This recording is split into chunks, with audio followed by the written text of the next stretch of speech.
Eh, ini perlu kalkulasi, tapi Kisaran aja, kisaran iya. aja. Tapi sebelum itu saya ingin memberikan perspektif terhadap Oke. PSN ini sendiri. Oke. Jadi kita semua sudah bersuara sejak awal bahwa PSN PIK 2 Rempang, BSD, termasuk lagi ini adalah Wadas, itu adalah PSN yang bermasalah, PSN yang melanggar hukum. Pertama adalah PSN ditentukan oleh Perpres saja sejak awal, dari tahun 2016. Tidak ada rujukan undang-undang. Nah, ini sudah bermasalah. Bukan Omnibus Law ya, undang-undangnya? Belum. Lalu pada saat itu tidak ada sama sekali rujukan undang. Pokoknya Perpres, ujuk-ujuk ada PSN. Oke. Lalu kemudian dibuatlah payung hukum yang Undang-Undang Cipta Kerja, Omnibus Law. Oh, nyusul, oke. Nah, dari situ undang-undangnya ini bermasalah, ya, inkonstitusional. Ya. Lalu kemudian dibuatlah Perpu Undang-Undang Cipta Kerja yang juga bermasalah, manipulatif, karena dianggapnya bahwa di situ ada kegentingan memaksa, ya, dengan ada krisis ekonomi global yang tidak ada. Inilah manipulatif.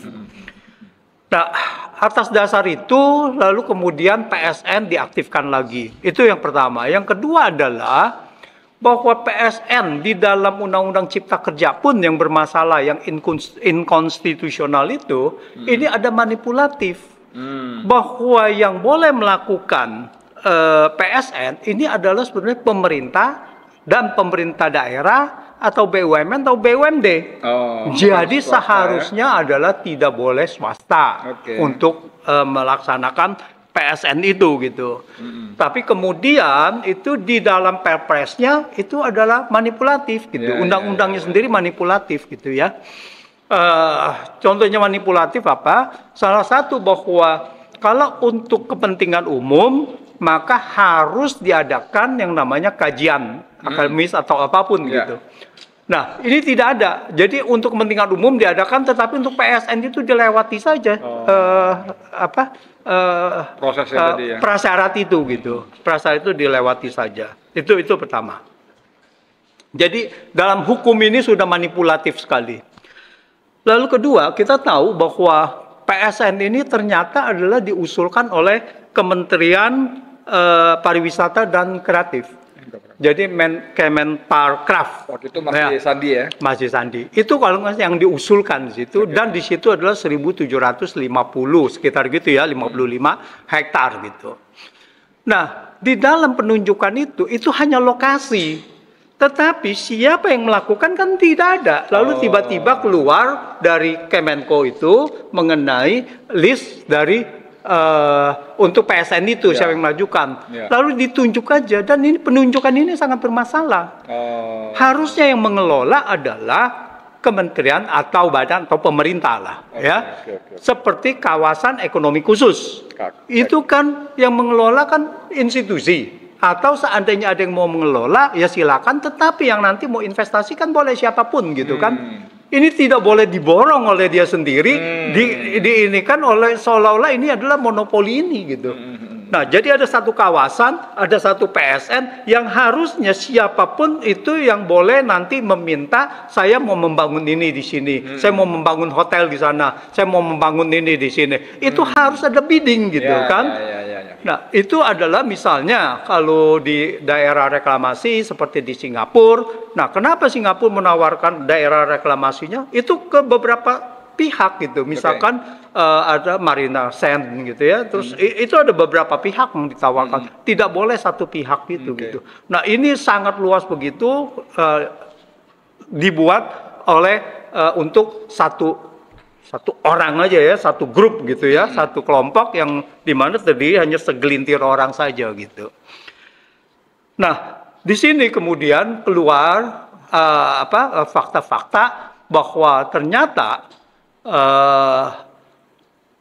atas dasar desakan Said Didu, semua orang mulai berteriak kan gitu kan, ini salah nih, kemudian Menteri ATR, BPN ya, ATR Nusron lalu mengatakan ini RT RW-nya bermasalah, terus ini bermasalah gitu. Jadi mulai terbuka.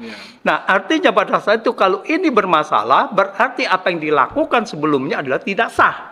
Tidak ada RT RW, tidak sah, tidak boleh yang seperti Yoris mengatakan oke, nanti disusulkan. Mana bisa gitu kan, nggak bisa. Itu mesti ada tatanan dulu, diurus dulu dan sebagainya gitu. Nah, jadi di sini yang menarik adalah kelihatannya dengan desakan-desakan begini dan mulai ada pemerintah, institusi kementerian mengatakan bahwa ini bermasalah, lalu Agwan kelihatannya mulai terpojok. Panik ya? Mulai terpojok dia. Nah, begitu dia mulai terpojok, dia mulailah sekarang mencari jalan keluar. Ini kalau sampai digugat dan sampai memang benar-benar ini berapa banyak lahan yang sudah dibebaskan secara itu tidak sah. Karena harus diganti lagi sama dia. Dan yang sudah diuruk bagaimana gitu. Semuanya itu harus direhabilitasi lagi sampai ke awal. Ini luar biasa dan kalau ini terjadi, saya yakin Agwan akan bangkrut. Nggak mungkin bisa untuk membiayai ini semua gitu. Nah itu. Nah, jadi dia kelihatannya sudah agak panik. Makanya ada wawancara dengan Tempo. Tujuannya untuk? Wawancara dengan Tempo adalah bahwa dia mencari alasan bahwa ini adalah bukan saya loh. Ini adalah saya diperintah.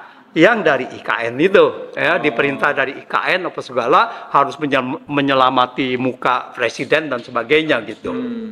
Nah, jadi seolah-olah memang tuduhan publik bahwa di sini ada barter, ini terbukti dari omongan Agwan sendiri kan gitu kan. Ya, ini konfirmasi gitu kan. Nah, bukan hanya Agwan saja yang panik. Jokowi panik. Kenapa panik Jokowi? Tanggal 7 dia menemui Prabowo. Tanggal 7 Desember. Makan malam di Kertanegara. Dia kan menemui Prabowo kan. Apa yang ditemui Prabowo? Apa dia mau jadi ketum? Kan nggak mungkin dia minta untuk menjadi ketua umum seperti yang beredar lah ya, untuk Golkar lah, untuk Gerindra apa segala gitu, PDIP, nggak mungkin itu. Yang saya ngelihat, kalau dugaan saya adalah di sini adalah kepanikan, dia minta perlindungan. Prabowo, tolong dong ini diredam gitu. Ini menteri Anda ini sudah bicara begini nih, ini membahayakan, ya gitu kan? Dia minta ke situ gitu. Dugaan ini ya? Ya, dugaan saya ke situ. Tapi apa yang terjadi? Prabowo menjawabnya dengan mutasi 300 pati. Ada hubungannya itu ya? Iya dong, itu kan dipreteli. Jenderal Jokowi kan dipreteli di situ kan? Di sini kita harus melihat ada satu kesatuan. Nah, artinya di sini Agwan panik, meminta backingan juga itu, lalu dia sudah menyalahi Jokowi. Jokowi panik, minta backup dari Prabowo. Kelihatannya Prabowo tidak menjawab itu. Kelihatannya Prabowo meneruskan dengan mempreteli juga Jokowi juga gitu. Nah, ini yang menarik gitu. Menarik. Ya, jadi kita lihat bahwa ini permainan belum ini. Jadi kericuhan-kericuhan yang Jokowi sebabkan, ya ini sudah semakin terbuka dan dia semakin terpojok dan mudah-mudahan ya gugatan-gugatan dari teman-teman yang lainnya, ijazah palsu lah atau mulai naik lagi, mudah-mudahan ini akan mendapatkan tempat lagi di situ dan hukum akan berjalan dengan sebagaimana mestinya gitu.